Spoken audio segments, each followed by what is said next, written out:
रूस यूक्रेन युद्ध की सबसे बड़ी खबर, मॉस्को पर फिर अटैक हो गया। ड्रोन अटैक हो गया। अटैक में सरकारी इमारतों को नुकसान पहुंचा है। 2 सरकारी इमारतों को इस अटैक में टारगेट किया गया।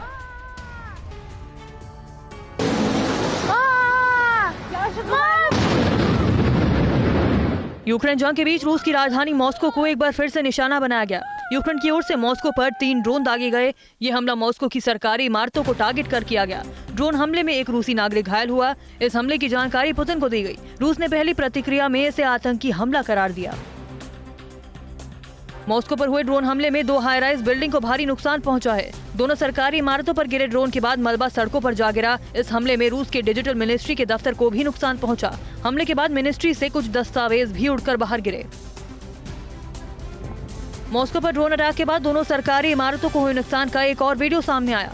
कामिकाजी ड्रोन से हमले में दूसरी इमारत को ज्यादा नुकसान हुआ। इस इमारत के 3 से 4 फ्लोर पूरी तरह से तबाह हो गए। इस हमले के बाद मॉस्को में रहने वाले लोग दहशत में हैं।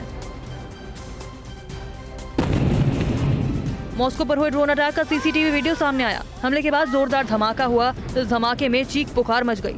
सड़क से गुजर रहे लोगों के बीच अफरा तफरी मच गई। ड्रोन के बाद उसका मलबा गिरने के बाद लोग चिल्ला रहे थे। बीते कुछ दिनों में मॉस्को को बार बार निशाना बनाए जाने से लोग डरे हुए हैं। मॉस्को पर हमले के बाद रूसी राष्ट्रपति पुतिन का बड़ा बयान आया है। पुतिन ने साफ कहा है कि रूस नाटो से जंग को तैयार है।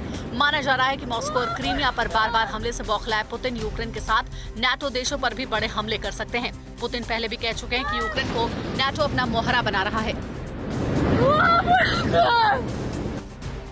ड्रोन हमले के बाद मॉस्को में हाई अलर्ट है। आसमान में हेलीकॉप्टर से निगरानी की जा रही है। ड्रोन हमले के बाद हेलीकॉप्टर उड़ते दिखाई दिए। रूस ने दावा किया कि उसके एयर डिफेंस सिस्टम ने 3 ड्रोन में से 1 को हवा में ही मार गिराया, जबकि 2 टारगेट को हिट करने में सफल रहा। ड्रोन हमले के बाद पूरे मॉस्को में हवाई हमले का एयर रेड अलर्ट जारी किया गया। एहतियात के तौर पर एयर स्पेस को बंद कर दिया गया है। मॉस्को में विमानों की आवाजाही बंद कर दी गई। ड्रोन हमले के बाद नुकोवो एयरपोर्ट को भी बंद कर दिया गया। इस हमले में मिनिस्ट्री ऑफ इकोनॉमिक डेवलपमेंट के ऑफिस को भी नुकसान पहुंचा है। यूक्रेन के सूमी रीजन में रूस ने एक एजुकेशनल बिल्डिंग पर मिसाइल अटैक किया। यूक्रेनी सुरक्षा बलों ने सूमी पर हुए हमले में नुकसान का वीडियो जारी किया। यूक्रेन ने दावा किया कि रूस के इस हमले में एक स्थानीय नागरिक की मौत हो गई, जबकि 5 लोग घायल हुए हैं।